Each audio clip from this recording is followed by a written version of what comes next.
E aí pessoal, tudo bom com vocês? Sejam bem-vindos a mais uma videoaula aqui no canal.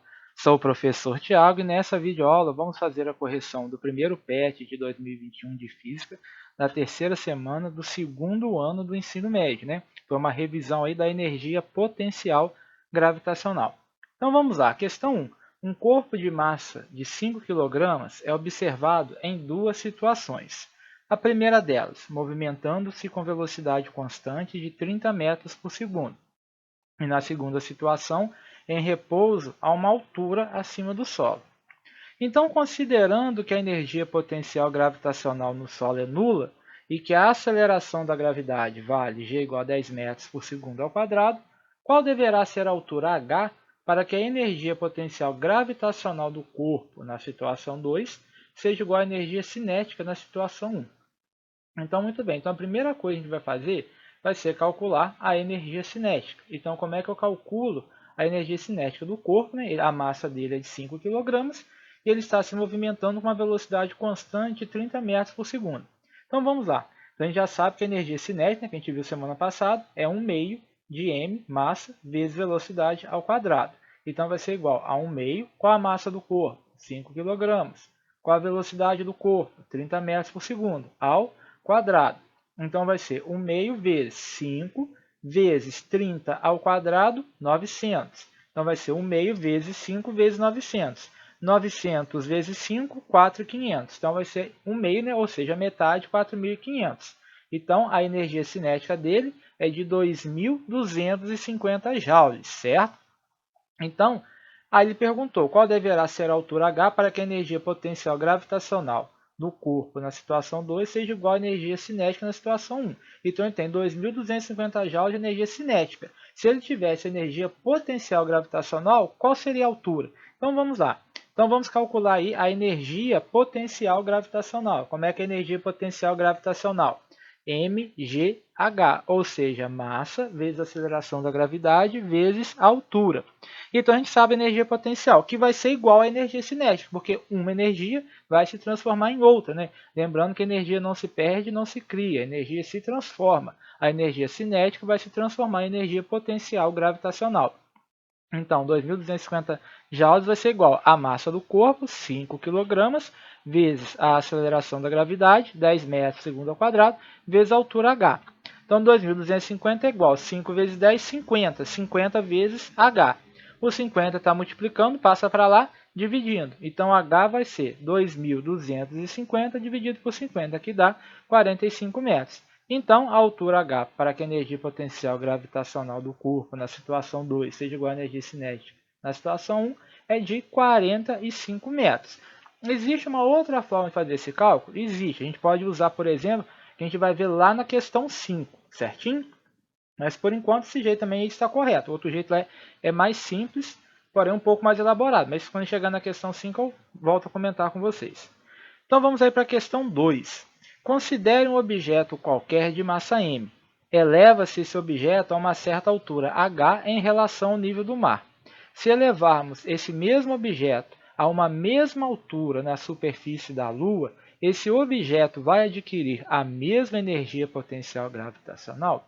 Então, presta atenção, a gente tem um corpo qualquer que tem uma massa m. Ele está a uma certa altura h aqui em relação ao nível do mar, aqui na Terra. Então, se a gente pegar esse mesmo objeto, levar lá na Lua e colocar ele a uma mesma altura h, ele vai ter a mesma energia potencial gravitacional lá na Lua, igual a que ele tem aqui na Terra? Sim ou não? Então, como a gente já sabe, a resposta é não. Por que que isso acontece? Olha lá. Como a energia potencial gravitacional depende do valor da aceleração da gravidade local, então, embora estejam a uma mesma altura em relação ao solo e possuam a mesma massa, né, o objeto situado a uma mesma altura na superfície da Lua adquirirá uma energia potencial menor, porque a aceleração da gravidade na Lua é menor que a da Terra. Então, não importa eles terem a mesma massa e a mesma altura. Como o valor da aceleração da gravidade é diferente, né, na Terra e na Lua, então o valor da energia potencial gravitacional também vai ser diferente lá na Lua. Beleza? Questão 3. Um vaso de 2 kg está pendurado a 1,2 metros de altura de uma mesa de 0,4 metros de altura. Então, sendo g igual a 10 metros por segundo ao quadrado, na aceleração da gravidade, Determine a energia potencial gravitacional do vaso em relação à mesa e ao solo. Muito bem, vamos fazer os cálculos aí. Então, primeiro aí, vou fazer o cálculo em relação à mesa. Então, a gente sabe que a energia potencial gravitacional é mgh, massa, gravidade, altura. Massa, 2 kg, gravidade, 10 metros segundo ao quadrado. A altura em relação à mesa, como o enunciado diz, que está a 1,20 m de uma mesa, de altura de uma mesa, que não quer dizer, está acima da mesa. Então, 2 vezes 10, 20, 20 vezes 1,2 vai dar 24 joules. Então, a energia cinética em relação à mesa é de 24 joules. E depois ele pediu em relação ao solo. Então, eu tenho que colocar a altura desse vaso em relação à mesa mais a altura da mesa. Então, a energia potencial gravitacional, mgh, a massa, 2 kg, a aceleração da gravidade, 10 metros segundo ao quadrado. Agora, qual que é a altura? É a altura em relação à mesa, que é 1,20 m, mais a altura da mesa, que é de 40 centímetros ou 0,4 metros. 1,2 mais 0,4 dá 1,6. 2 vezes 10, 20. 20 vezes 1,6, 32 joules. Então, a energia cinética em relação ao solo, 32 joules. E em relação à superfície da mesa, 24 joules. Certinho? Questão 4. Uma pessoa situada no alto de um edifício, cuja altura é de 8 metros, deixa cair um objeto de massa 10 kg. Considere a aceleração da gravidade 10 metros por segundo ao quadrado. Então vamos lá. Qual a energia potencial gravitacional do objeto no alto do edifício? Então, como a massa dele no muro, né, a aceleração da gravidade, a gente sempre vai multiplicar 10 kg por 10 metros por segundo ao quadrado. Aí, no caso, em relação ao edifício, a altura vai ser de 8 metros. 10 vezes 10, 100. 100 vezes 8, 800 joules. Então, a energia potencial gravitacional do objeto no alto do edifício é de 800 joules. Na letra B, qual a energia potencial gravitacional do objeto ao atingir metade da altura do edifício? Então, agora minha altura vai ser a metade da altura do prédio. Então, se o prédio tem 8 metros de altura, metade vai ser 4 metros. Então, 10 vezes 10, 100. 100 vezes 4, 400 joules.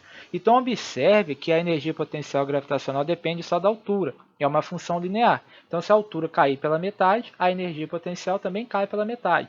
Diferente da energia cinética. Se a velocidade de um corpo cai para metade, lá a velocidade é ao quadrado, né? Então depende do quadrado da velocidade. Lá é uma função que não é linear, ela é quadrática, né? Porque a velocidade está ao quadrado. Então aqui, ó, se a gente diminui a altura, então a energia potencial também cai pela metade. Então, a gente divide se a altura cai a metade, a energia também cai a metade. Então a energia potencial gravitacional do objeto, ao atingir metade do edifício, vai ser de 400 joules. Na letra C, qual a energia potencial gravitacional do objeto ao passar por um ponto situado a uma altura de 2 metros acima do solo? A mesma coisa, só vou substituir a altura para 2. Então caiu de novo pela metade. Então vai ser 10 vezes 10 vezes 2, que dá 200 joules. E na letra D, qual a energia potencial gravitacional do objeto ao atingir o solo? Então a gente já sabe de cabeça que vai dar zero. Por quê? Porque nessa situação a altura é nula, a altura vale zero. Então 10 vezes 10, 100. 100 vezes 0, zero. Então a energia potencial gravitacional dele vai ser zero. E por último aí, qual a altura de um objeto que se move a 30 metros por segundo vai adquirir se transformar toda a sua energia cinética em energia potencial gravitacional? Então presta atenção, eu tenho um corpo se movendo a 30 metros por segundo. Então se eu pegar toda a energia cinética que ele possui e transformar em energia potencial gravitacional, qual vai ser a altura que ele atinge? Então olha só, lá atrás da questão 1, eu calculei a energia cinética, depois transformei essa energia cinética em energia potencial e calculei a altura. Por que eu não consigo fazer isso na questão 5? Por um motivo muito simples, ele não me deu o valor da massa. Então eu não posso calcular a energia cinética, achar esse valor de energia cinética e transformar em energia potencial. Mas aí o que eu faço? Eu vou aplicar um princípio que vocês aprenderam lá no ano passado. Que princípio é esse? Olha aí. Então, aplicando o princípio da conservação da energia, o que a gente vai ter? Olha lá, toda a minha energia cinética vai virar energia potencial.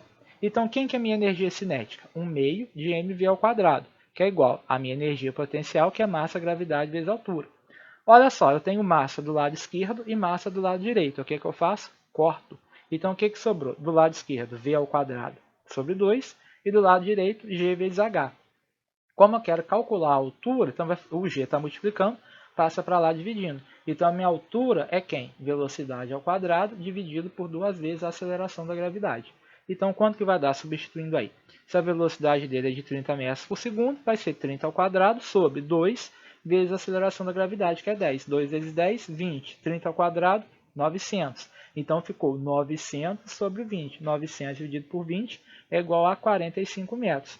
Então, portanto, o objeto atinge uma altura de 45 metros. Lá na questão 1, eu poderia ter feito isso daí, que eu chegaria na mesma resposta. Só que como lá eu tinha o valor da massa, eu optei por calcular a energia cinética e depois a potencial. Agora, se eu quisesse fazer isso aí, eu também chegaria no mesmo resultado. Certinho, gente? Então, olha só, encerramos aqui mais uma videoaula. Espero estar ajudando vocês aí com essa resolução de exercício. Todos os comentários que vocês deixam aqui, as críticas, as dicas, são muito bem-vindas. Agradeço imensamente, né? E já ultrapassei a marca dos 1000 inscritos. E peço novamente a você que ainda não é inscrito que se inscreva. Deixe o seu joinha, né? Curta o vídeo, compartilhe com seus coleguinhas de escola. E isso daí tem me ajudado muito, gente. Muito obrigado mesmo. E até a próxima videoaula, pessoal. Forte abraço.